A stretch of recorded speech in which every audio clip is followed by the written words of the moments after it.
I'm trying to impress people here, Lisa. You don't win friends with salad. You don't win friends with salad. You don't win friends with salad. You don't win friends with salad. You don't win friends with salad. You don't win friends with salad. You don't win friends with salad. You don't win friends with salad. Mom! I didn't mean to take sides. I just got caught up in the rhythm. I was on my way to 125th. I saw this deaf bench, yo, that's my man Cliff.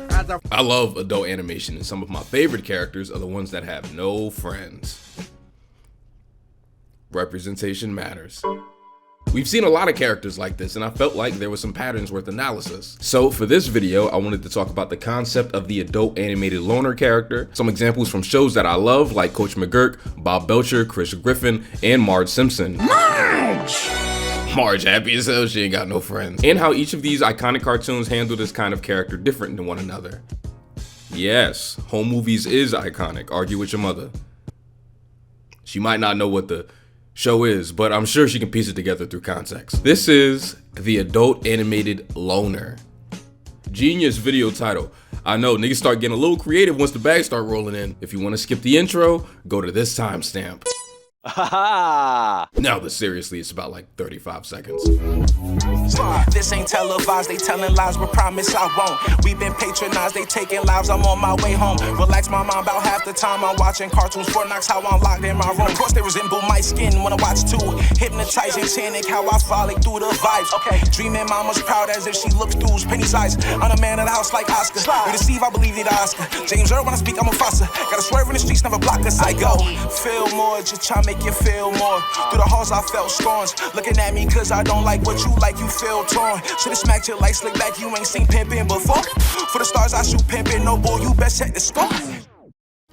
Before I touch anything, is this a nut-free counter? I don't know, my dad's might have been on there this morning. I wasn't sure who to start with this time around, but eventually I settled on my guy Chris Griffin from Fox's Family Guy. The 14, 15-year-old son of the Griffin family who used to draw cartoons, but now just masturbates all day. Peter has Joe, Quagmire, and Cleve. Meg has her three friends that we've seen throughout the show, Esther, Patty, and Ruth. Yes, they do have names. Hey, guess which one's Esther? Lois does the normal Fox cartoon mom thing and just kind of inherits her husband's friends' wives as friends. But lately, there's been an effort to add Elle, the librarian, into the mix. Tell us, after you had dinner, how was the pork? Who is this bitch? Even Brian and Stewie, while they clearly have each other, are more consistently given people that they aren't related to that they can have conversations with, romantically or not. It's mostly romantic for Brian, but whatever, he's not the one in the thumbnail. Chris has had some girlfriends over the years, right? Including, but not limited to, Amanda Bynes and Taylor Swift. But as far as friends, he doesn't really have anyone. At least not consistently.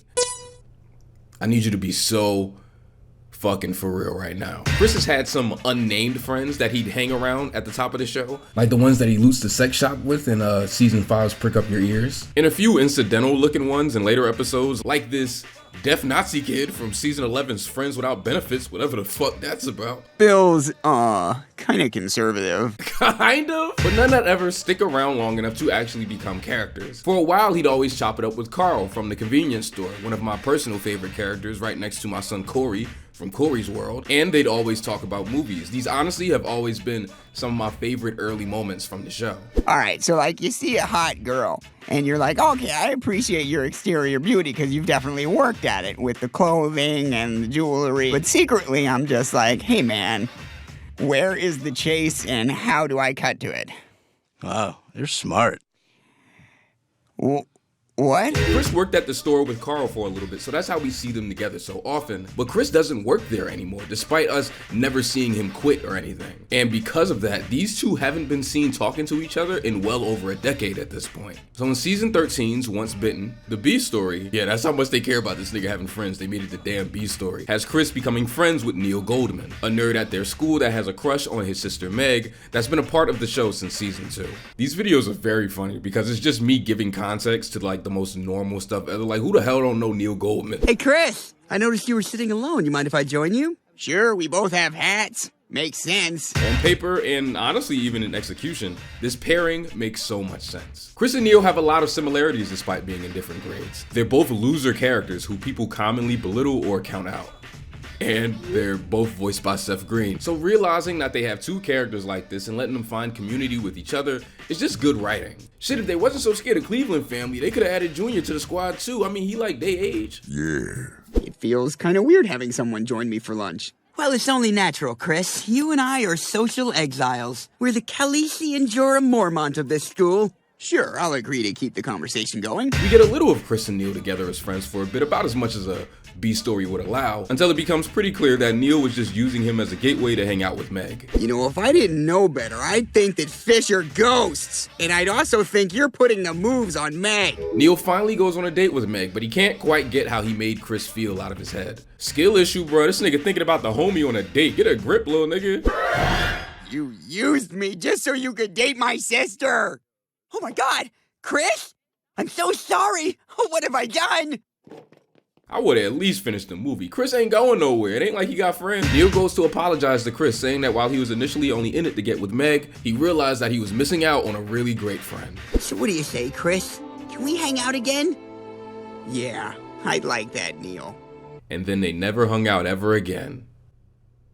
It's not true, but saying it makes for a good video drama. It was kind of promising for a while. The next year in season 14's An App a Day, Neil convinces Chris to send a girl that he likes a picture of his hammer, which lands him on the sex offenders list for distributing CP. I don't know what to say, but the laws just haven't caught up to how cool kids are now. 5 episodes later in Run Chris Run, they're eating lunch together, and Neil suggests that Chris run for Homecoming King. And in season 15's, Chris has got a date, which might actually be a top 20 episode for me. Neil tells Chris about his date to the homecoming dance, even though they already had the homecoming dance last season. Hey there, strong guy. Not now, Brenda.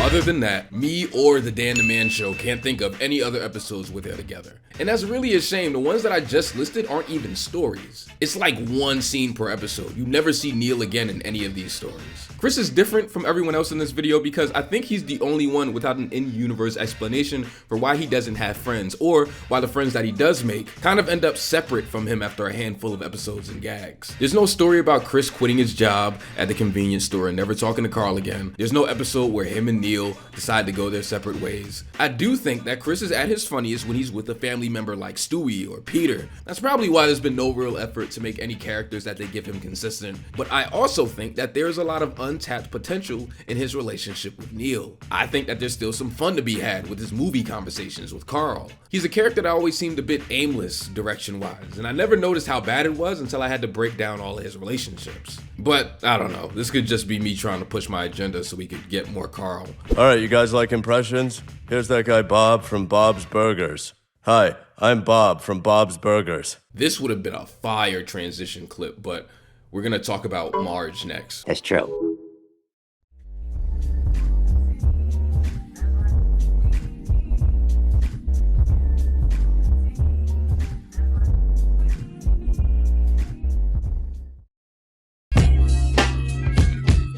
Homer has Lenny, Moe, and Carl. Bart has Milhouse. The show will act like Lisa don't got no friends, but fuck that. Janie's always there when they need her. You have to tell me when you're having a sleepover. I wasn't.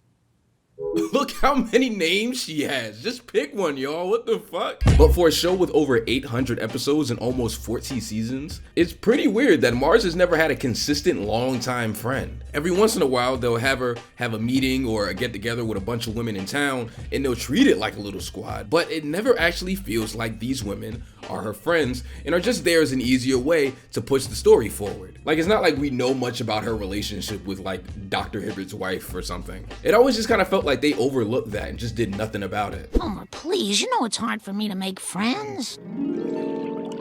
Oh, Marge, we should do this every Thursday. Marge, I got sprayed by the skunk. Oh, look, it's doing it again. In season 5's Marge on a Lamb, Marge starts to hang out with their next door neighbor, Ruth Powers, who actually moved in 2 seasons before this one. I didn't even have to look that up. I love this Simpson shit. Hello, Ruth. Hi, Marge. I was wondering if you had a power sander I could borrow. This is the back door, right? Has anybody ever rung the Simpsons' back doorbell before? I feel like I'd be way more concerned that somebody was just ghouling their way around my backyard. They hang out for a little bit and it becomes clear immediately that they both operate completely differently. You're not going home already, are you? Well, it's almost 9:30. Yeah, right. We better turn in. Ruth shows Marge that her life could be exciting without shooting down how she lives currently. It's really nice to watch them develop as friends. Look at Marge dancing in the club, bro. I'm crying. No way. This is the same lady that tried to crump with her son. A lot of the episode's comedy comes from the Homer side of things. This man that's not used to his wife living her own life and enjoying herself. Like, how dare she? Who told you that you could go be a person? There's nothing to feel ashamed of here. Women have a right to a night out, right, Lisa? Sure, Dad. Long story less long, Marge finds out that the car that Ruth picked her up in was stolen. I think it belonged to like her ex-husband or something. And as a family woman with not too much excitement in her life, Marge really struggles with how to handle it. But ultimately, Ruth drops Marge off at a diner so that she doesn't have to face the heat. I'm sorry about all this, but you gotta admit, we did have some fun. Everything before the high-speed chase was just lovely. Hey, you're a good friend, Marge.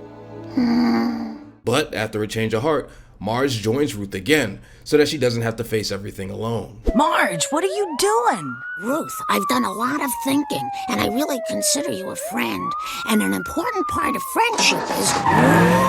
Yes, I am very well aware that this episode is a parody of Thelma and Louise. There is nothing y'all can teach me. The point is, Marge and Ruth remain friends until the very end of the episode. There is no "we probably shouldn't see each other again" scene. Quite literally, the opposite. Marge is a character that is extremely likable and capable of making friends and connections with people, but they never really let her commit. Episodes like this typically end with her having to choose her family over the friendship. There's never a situation where she gets to have both for some reason. Characters like Peggy Hill or Lois don't have too many friends that aren't connected to their husbands, despite, again, there being some slight effort to change that a bit. Seriously, who is this froggy little bitch? How come she's sitting with us? But at the very least, Min or Nancy, Bonnie, Donna, they're all there for them to talk to about what's going on in their life. Marge never had someone like that. A character like Ruth could have filled that void, but they never actually let her stick around, despite her never moving away. She's just been in the house next door this entire time,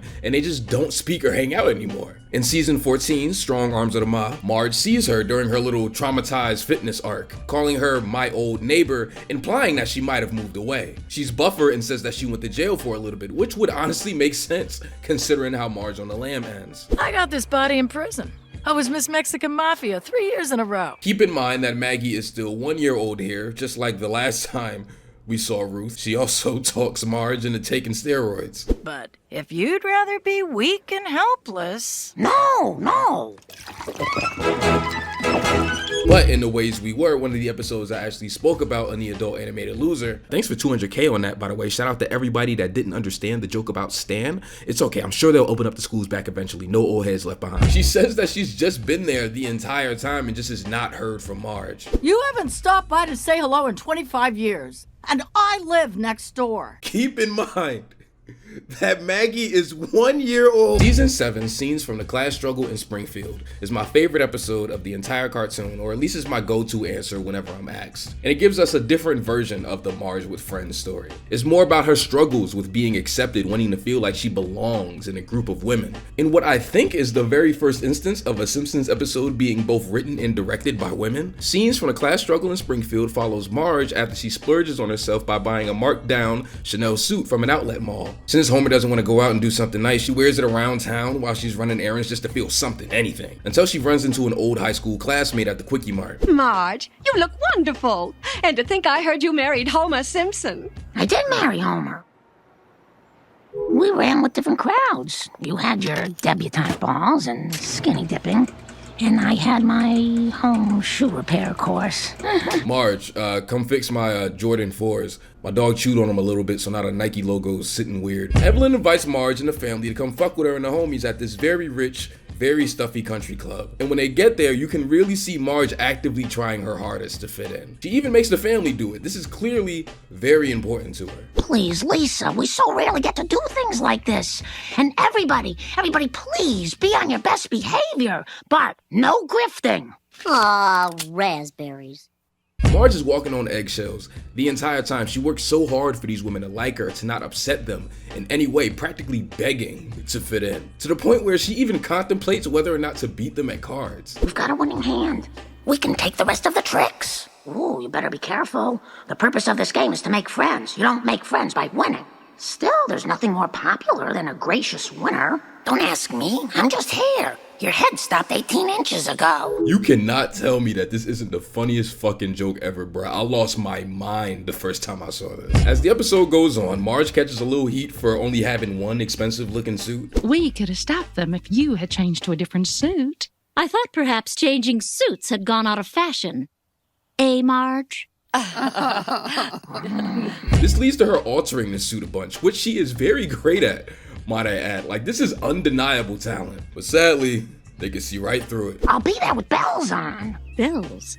Where exactly will you be attaching them to that mangled Chanel suit? You get no stripes at all for making Marge feel bad about herself, long ass face. Marge puts so much into trying to fit in that she actually starts to lash out at her family. Like, watching her give this sharp look to Maggie to stop sucking her pacifier is always rough to see. And by the very end, when they're about to walk into this big, really expensive party, Marge realizes what's really important to her and immediately apologizes. I like your in-your-face humanity. I like the way Lisa speaks her mind. I like Bart. The show, in a real 90s status quo way, typically has Marge come to the conclusion that while friends are nice, her family is enough for her. I kind of go back and forth with how I feel about that. Because on one hand, Marge does deserve both, and some might say that she needs both. But on the other hand, who are we, people who are clearly not Marge Simpson, to tell Marge Simpson what she needs? This is pretty tangential, but it reminds me a lot of the 5th episode of the Ted series on Peacock. Peacock, baby! In that one, they find out that the mom used to want to be a teacher, but she gave it up when she started a family. Her niece urges her to give it another shot when an opportunity arises at Johnny and Ted's school. Yes, the bear goes to school with them. It's a good show, I promise you'll love it. So she takes it, teaches for a little bit, and even helps one of the troubled teenage mean girls see life in a brand new way. It's probably one of the best episodes, even though there's only like 7. But at the end, she opts out of going back. Not because she can't do it. The episode very clearly establishes that she can, and she's really great at it. But because that's not what she wants to do with her life anymore. And just because her niece on the outside looking in thinks that she knows what's best for her, you simply cannot tell somebody what's on their heart. And directly telling them that they deserve more can actually come off as belittling to them in some ways. I have to be honest, Aunt Suze, I don't understand how that can be enough. I mean, you know you can do both. I don't wanna. Oh, I'm so sorry, I didn't mean to yell. I guess my point is that even though it'd be cool to see Marge get her own Mo or Millhouse or Janie, the show has written Marge's character in a way that kind of explains that she really does get this kind of fulfillment from just being around her family. And she's not the only one either. That's a segue, by the way. I don't know if that was clear. Did you guys just come from the prom? Sort of. We realized we're more comfortable in a place like this. Man, you're crazy. This place is a dump. That's true. Sunshine, lollipops, and rainbows. Oh, sorry, Marge, wrong take.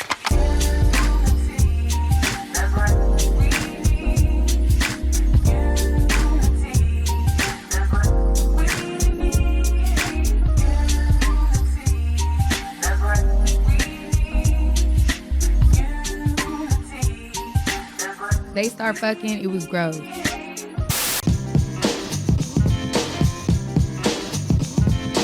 So the entire Belcher family have their own best friends that aren't customers at the restaurant, or at the very least, tangentially related to the restaurant, right? Some get established a bit later on, like Gene and Alex or Tina and Shashmina, but others are practically baked into the fabric of the show, like Glinda with Ginger or Gretchen, and Louise with regular-sized Rudy. But Bob, the dad, only interacts with people who come into the restaurant. Mort, Mike, just take your pick. A true Bob's Burgers fan is probably yelling at their screen right now, "What about Teddy?" And definitely, Bob and Teddy's relationship has developed into something that transcends just Teddy being a customer. But he is still a character that is tied to the restaurant. When I think of Teddy, I think of that specific stool that he sits in every single time. And also, I think if you love these characters, then you'd agree with me that Teddy is much more of a family friend than just Bob's friend. Look at me, Using my words carefully to gaslight my audience into feeling bad if they don't agree with me. Still got it. So I think that even though they subtextually give us a reason why Marge chooses not to pursue friendships, it's kind of something that you gotta look between the lines for a little bit, but it's definitely there. I'd be lying though if I said that I didn't sincerely believe that her not having friends is just something that comes from when a room full of men in the 80s and 90s create a woman character. Like, she has personality, clearly, wants and needs, but her life outside the house was absolutely an afterthought, and something that they didn't realize that they didn't prioritize until later. But that's what makes a character like Bob so interesting. How often is it that the dad's social life is the one that's the afterthought in one of these cartoons? Kif, I'm asking you a question. Bob is a bit different compared to the other two characters that we've talked about. I never realized, but he kind of has like a little trying to get friends arc. There's other episodes that show him bonding with different restaurant people, or like a few where him and Linda are trying to make couple friends, but this arc is about him as an individual. There are 3 stories in the same season that deal with this idea. Then 6 years later, they kind of wrap a tight little bow on why these kinds of stories always end up the way that they do. I said it in that other video, but this show truly is the evolution of the adult animated sitcom. Wow, I agree with a past video. Shocking, I know. In season 6's episode, The Cook, The Steve, The Gail, and Her Lover, Bob schedules a family dinner where he's gonna make a rib roast. Gail and Mr. Farn are supposed to pull up, but so is a guy named Steve, an archaeologist that he met in the restaurant, and Teddy is heated. Steve? Bob invited Steve? The guy who was in here the other day? Mr. Interesting? Wow, that's interesting. The start of the night is really awkward. It is so rough to watch Bob try to keep this guy's attention. Nobody ever prepares you for making friends as an adult. This shit literally makes no sense. Why'd I move away from all my friends and family? You want wine? If we have wine, I bought it. Okay. It was sort of expensive. Easy. It was wine. Mm-hmm. Yeah. Sure. Yeah. Easy. Yeah. Take it down a notch. Okay. Take it down a notch. Yeah. Steve, I don't think all So, Philip, archaeologists what is are it that Indiana you do Jones. at the school? Sorry. Exactly. What? But no, you Go ahead. No, I. Did you want to say something? I didn't Philip, mean. what was it you were saying? Forget it. I am a... Oh my god, at this point, nigga, I'll be your friend. At a certain point, Linda steps in and kind of tries to give Bob a little coaching, which is very funny. They treat this like a romantic relationship. My son Bob is so bashful. You gotta play hard to get. You think so? Yeah, give him a bit of a chase. All right. I can do that. That's it. You want some of this? Yeah. Well, you can't have it. Woo! Bob tries to play hard to get for a little bit, and when that doesn't work, he drops the act and finally gets Steve to eat some of his rib roast. But apparently, it gives him diarrhea, and he has to use the restaurant's bathroom because the A story is happening in the bathroom upstairs. When he gets down there, Teddy walks by, and Bob tells him that he doesn't think Steve likes him that much. So Teddy steps in and sticks up for his friend in a really sweet way. I just don't think he's that into me. Not into you? Not into you? He's in there? Teddy. Hey, listen up. This guy out here invites you to dinner in his house. He slaves over that beautiful rib roast, and you're not into him? Then you don't deserve him. He's an amazing guy, and he makes really good burgers, and he's my friend. Teddy, thanks. 9 episodes later, in Pro Tiki Con Tiki, Bob gets a call from a friend from high school, a rich guy named Warren, played by Chris Parnell, who's coming to town and wants to stay with Bob and his family for a little bit to catch up. Is that okay? Of course, he's your only friend. I mean, your oldest friend. Good, because I kind of already told him he could. When he gets there and finally tries one of Bob's mildly famous burgers, he cannot believe how good it is and really wants to invest in the restaurant, hoping that he can get more people to appreciate what Bob does. You love what you do, and you have an amazing product. I want to tap that potential. I want to tap that. I don't think he means to say it like that. Oh, yes, I do. Warren invests $100,000 into Bob's restaurant and also immediately tries to give the entire thing like a tiki theme makeover without even talking to Bob about it first. Bob is a real simple man that hates gimmicks. He just kind of wants to make good food. And he's pretty much the only one who seems to be fazed by this. This isn't us. This isn't who we are. Not even the pineapple? It kind of looks like Tina. Huh, I see it. After a bit too many changes, Bob gets understandably fed up with everything and quite literally begs Warren to take his money back so that he could get back to doing what he loves on his terms. But Warren refuses, leading to the two of them arguing and rolling around on the floor like a bunch of goddamn Vienna sausages. I wrote that line with a joint in my hand, can you tell? You're the guy. You were always the guy. You were the leader. Bob, you were the guy. What? You thought I was the guy? Yes, you were the leader. We all wanted to be like you. I mean, we was just me and that other kid who hung around with us that one summer, but still, you built this place. You're doing what you love. You have something really special here, and I wanted to be a part of it.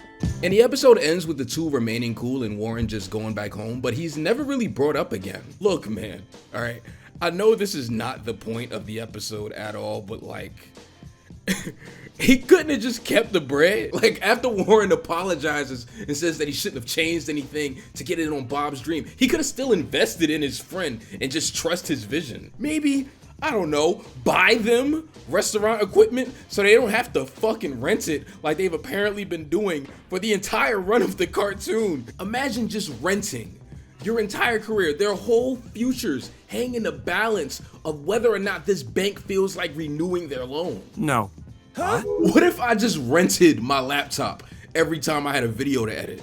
Sorry, I couldn't finish the Daria video, you guys. Rent-A-Center repoed my hard drive. Well, it's your last night here, Warren. Anything you wanted to do? Go grab a beer downstairs? You got it. Oh, not with you. Oh, I thought, what? Gotcha. I can't wait for you to leave. 3 episodes later, in Secret Admiral Irer, the sea story starts with these other restaurant owners in the neighborhood coming to Bob's place, enjoying the food, and wanting to invite all their other restaurant friends over later that night for kind of like an after-work hangout kind of thing. I guess midnight isn't that late. And, you know, I'm usually up around then. Yeah, to pee. To pee and to party. That's my guy. The next morning, it's clear that Bob had a good time, and he even agrees to go fuck with them again the next night.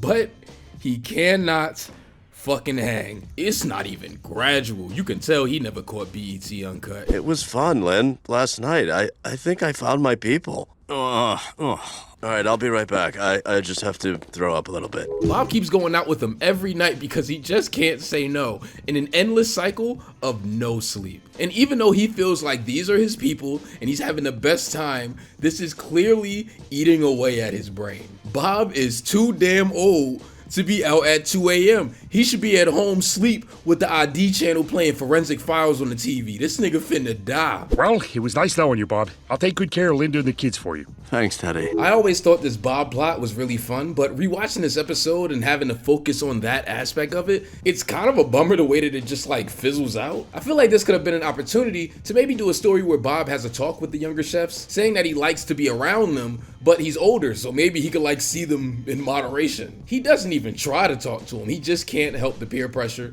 so he just stops answering the phone. It does lead to a very funny ending, though. I did not remember it ending like this. They're never gonna stop. I'm so scared. All right, calm down, calm down. How about this? I'll tell him you died. Great idea. Thank you. Love you. He's dead. Go away. He's dead. All 3 of these season 6 episodes, to one degree or another, are about Bob being worried that he's not good enough or not cool enough or fun enough for the people that he wants to be friends with. Bob is a character that sees traits that he admires in people, and while other cartoon characters might try to be like them and assume those traits, Bob just really wants to be around those people and soak up that energy. Bro just looking to have a good time with some dudes. Is that too much to ask? It might be, but shut up. Different circumstances lead Bob to never interacting with these people ever again, but there isn't exactly an explanation why never talking to them again was never really a big thing for him. But then they did this one episode in season 12, The Spider House Rules. Another Bob Friend C story where the topic of Bob not having any non-Teddy friends is brought up in probably the most direct way possible. I mean, you don't want to end up like your father without, any friends. What? I have friends. No. I like this part where he's just going through his phone, looking to see if he has friends, and he doesn't even recognize half the numbers that he has saved. I got 4 Bens in my phone, and I swear I only remember meeting one. I put emojis next to their names, thinking that it'd make everything easier, but now I'm even more confused. Why does this one have a stadium next to his name? When did I meet a stadium? Jack? Who's Jack? Probably a really good friend. Oh, I know who this is. He dinged our car and never called me back. Aw, Jack. In his contacts, Bob finds a number for one of the dads that he met at the school before and starts a text conversation with him. That leads to them agreeing to eventually get together and hang out. Look at you, middle-aged buddies. You two gonna talk about documentaries and how many times you get up at night to pee? Not too long after, he actually adds Bob to a group chat with a bunch of other dads from school. A lot of Bob's fear of not being enough is present here. He's really anxious while this is happening. But part of me can't help but feel like Maybe trying to keep track of a group chat on a fucking Boost mobile flip phone would make anybody anxious. Where you at, dog? One of them just wrote, just a bunch of dads to the bone. I'm gonna write something funny back. Dad Boys 2. Like the movie? Oh God, can I delete? Oh no, wait, one of them laughed. Oh, thank God. Even though Bob knows that it's a good thing that he's gonna go out with a group of guys and once again try to expand his horizons, he's constantly looking for reasons to rationalize not going without fully admitting that he'd rather just not show up. Yeah, I'm just gearing up to, put shoes on and then I'll pick an outfit. It's part of my process of hanging out with friends. Yeah, sounds like you do it a lot. By the end of the third act, everybody is so preoccupied by whatever is going on in the main story about Louise and the spider or something, and nobody really notices that Bob didn't make it out the house until Linda said something. And Bob says his main reason for not really caring that he doesn't have any friends and probably won't get any anytime soon. And it's kind of the same reason as Marge, but whatever, it's cute. Are your dad friends still waiting for you? It's fine. I'd rather be doing this. Honestly, you guys are the only people I really like to hang out with. Don't tell Teddy I said that. I think it's nice Dad is making a new friend. Do you, Tina? Yes. Bob's main thing is that he doesn't necessarily need any other friends in his life because all of his best friends live under the same roof. It is a really cute resolution to this part of his character and why it honestly makes sense that he didn't go hard to get a second dinner with Steve or check in on Warren and see how he's doing or maybe see if those restaurant guys want to meet up at a more reasonable time. If you got everything that makes you complete waiting for you at home, why even bother picking up the phone for anybody else? Hey, I gotta get back to you. I'm about to get into something. Even though Bob's arc is pretty clear when you look at it back to back, I still don't think he's my favorite version of seeing this kind of character executed. That spot is actually reserved for another character voiced by H. John Benjamin. Archers? Yeah? Oh yeah, he's that guy too. Except it's not Archer, it's Coach McGuirk from Home Movies. My segues ain't hitting for shit today, goddamn. That's true.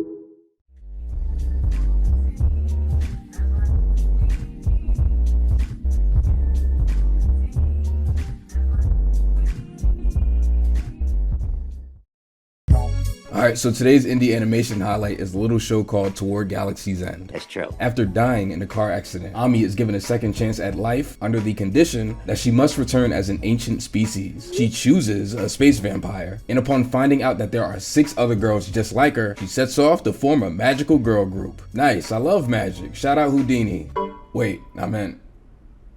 Nah, I guess this is right. Produced by Love Letter Studios, who've animated on a bunch of animes that a Family Guy ass nigga like me have never seen. I've had my eyes on this one for a while. Great cast, a really fleshed out world. There's so much life in these designs. A lot of indie animated series, including my own, honestly, keep a lot of things really close to the chest, really holding back on a lot of things until release. And I'm not saying that we know everything about Towards Galaxy's End, but there's a lot of stuff out there. You can really get lost on their socials and YouTube channel, really watching the evolution of these characters. There's so much cool art, fun designs, next level gorgeous animation. This is already such a very pretty cartoon. If any of this looks cool to you and you want to see more, check out their website in the description and their social media links for all updates on the cartoon. They even have a Discord server. I wish I had a Discord server. Check it out when you can. I'm positive that it'll be dope. Coming up next, more Black Guy talks about 20-year-old cartoons. Don't touch that dial, kids.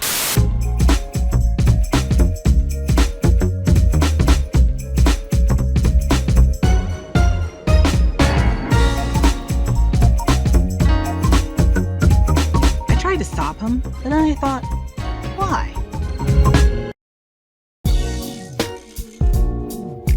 Yes, I know Bob's Burgers and Home Movies share a lot of the same crew, including the show's creator, Lauren Bouchard. There isn't anything you could teach me. Oh, Toonrific Tariq talking about home movies was not on my 2025 bingo card. Nigga, what was on your bingo card? Shit, y'all the most bingo playing ass niggas on the planet. This is a mean section. I'm gonna start over. For those who don't know, I feel like this is the only one of these cartoons that I might actually have to explain. Home Movies was a 4-season adult animated show on Adult Swim. Yes, I know it was on UPN first. There's nothing you can see. Brendan Small and his 2 best friends get together after school and make their own movies. In between those plots, Brendan and his friend Melissa spent a lot of time at soccer practice. Their soccer coach was a guy named Coach John McGuirk, the best character unless you're a Shannon truther. Coach, over the course of the show, is shown to have a very close, almost close fatherly relationship with Brendan despite not having any friends his own age. Proof of this can be found in episodes like Season 2's Identifying a Body, wow, what a clever title, where Coach's uncle dies and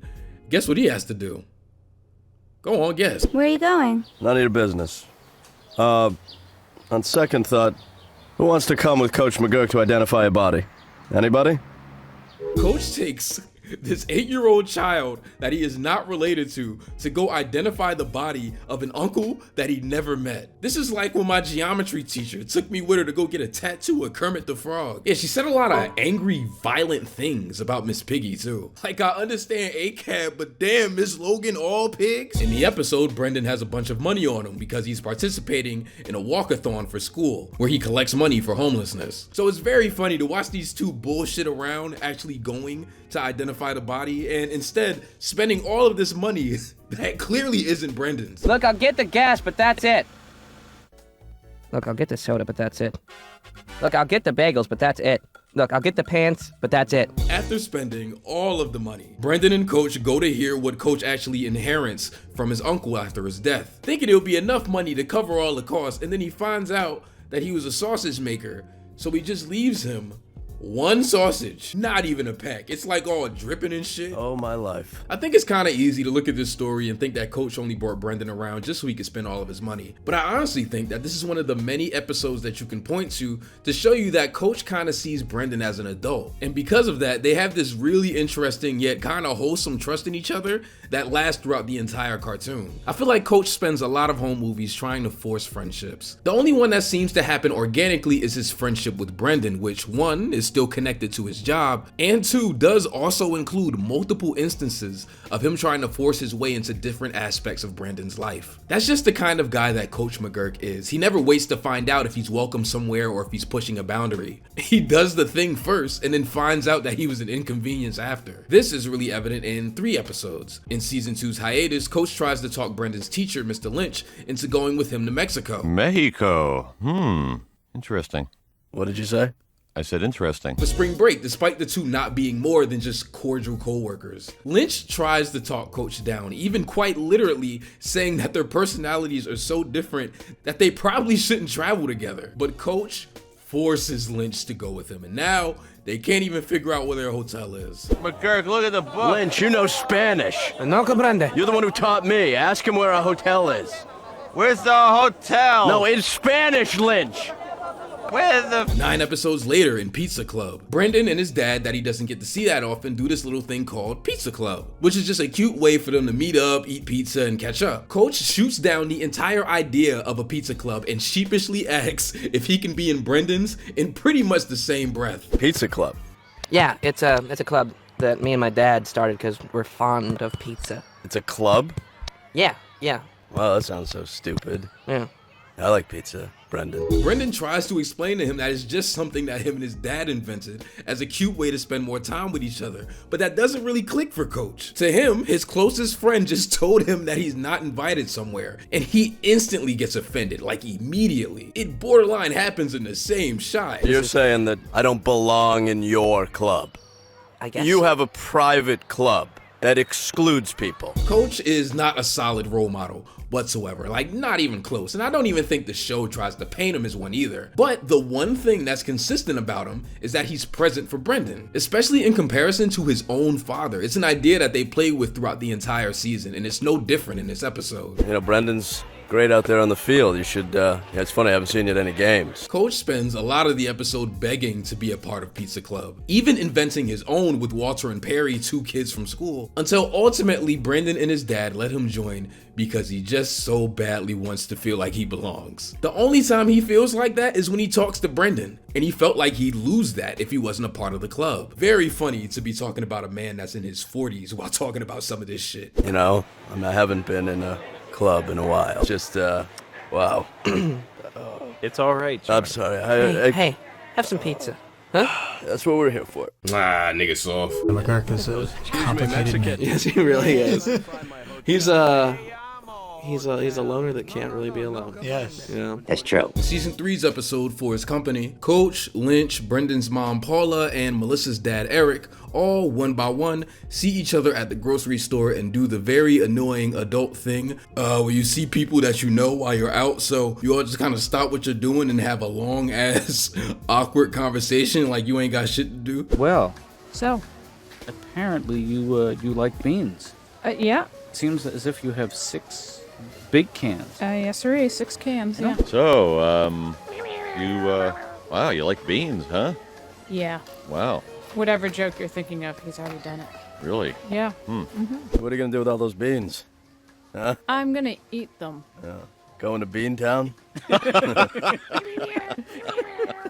I'm so sorry. I get why she's annoyed, but 6 cans of beans is pretty fucking crazy. There's like 3 people in that house, and one of them's a baby. That's 2 cans of beans per person. Crib probably smell like a Rick and Morty Comic-Con panel. Coach does what Coach does and turns it into a we should all get dinner sometime situation. Awkwardly roping together a group of people who clearly want to be in their own corners. No, we're talking dinner. I was thinking Saturday night. How about that? I can't. Oh, Friday? Not good. Sunday, I could do Busy. Call me. You bet. She won't call. This nigga forcing everybody to pick a date, literally chasing niggas down in the supermarket, 3-way calls like they in fucking 8th grade. He literally watches Eric outside his window to make sure that he isn't lying about checking his calendar. It's no way you want to eat this bad. What about eating at Frank's? How about Ralph's? You got good barbecue at Ralph's. You know, I never heard of those restaurants.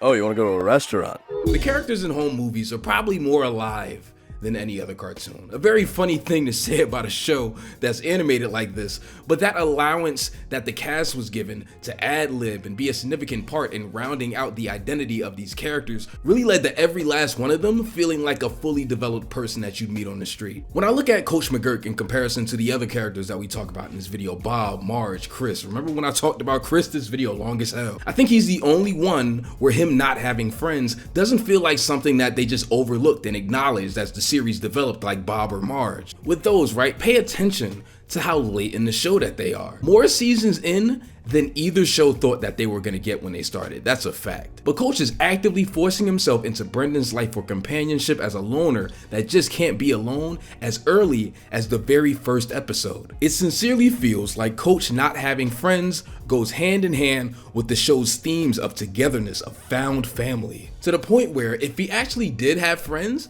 I low-key think the entire foundation of the cartoon would fall apart. Coach isn't a loner when you look back at the landscape of the show. He isn't this character that crosses your mind and you go, I guess he doesn't have friends. He's a loner by design, by creation. And while it's important as humans for everybody to have a best friend, someone that they can turn to and share things with, no one ever said that they couldn't be your family. And you get to choose that too. But I mean, it's been there throughout the whole show. It's just like, I mean, it's stuff that there's so much stuff that we knew that we wouldn't ever say to the audience. Yeah. And this is something that it's okay, I think, to say to the audience is that McGuirk is in Brendan's life for a reason. He needs the kid. Like, he needs to feel like he's part of some kind of a family. And he always, he pops up in every, nearly every episode inside of the Smalls house in some odd way. Yes. Every once in a while, like, you'll point it out, but sometimes he'll just be there, Sure. And the truth is, like, in sitcoms, you have this cast of people and you're trying to continually have them be in each other's lives. Yes. Like, he finds himself being pulled towards this family that's kind of like, kind of falling apart. Yeah. That's true. I was on my way to 125th. I saw this death bench, yo, that's my man Cliff. I mean, you don't want to end up like your father without, any friends. Oh, please, you know it's hard for me to make friends. I haven't been in a club in a while. So what do you say, Chris? Can we hang out again? You guys are the only people I really like to hang out with. I'm alone again, naturally. Alone again, naturally. So I went into the show and started maxing. People came up to me and started asking what's up with me and when I'm getting on and how many records is Shantae gonna perform. I don't know, but now I gotta go cause Shantae is calling me to do the show. First she was on, and then she called me out. I did a lot of funky beats without no doubt. I put the mic on my head and began to rip. The crowd began to flip, cause I was rocking the ship. When we was done, I started to laugh. Marge of people come to me for my autograph. After the front was over, it was time to race. If I was riding, it would be the icing on the cake. As I saw Shantae get into a limo, I had to walk home. I wrote it in my memo. I'm alone again, naturally. All alone again, naturally.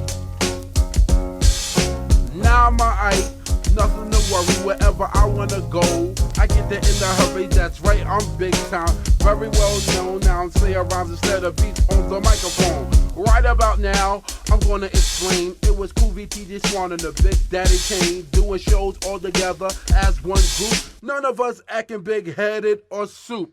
Then after that, we all formed a block. I paid everybody, told them how they rock.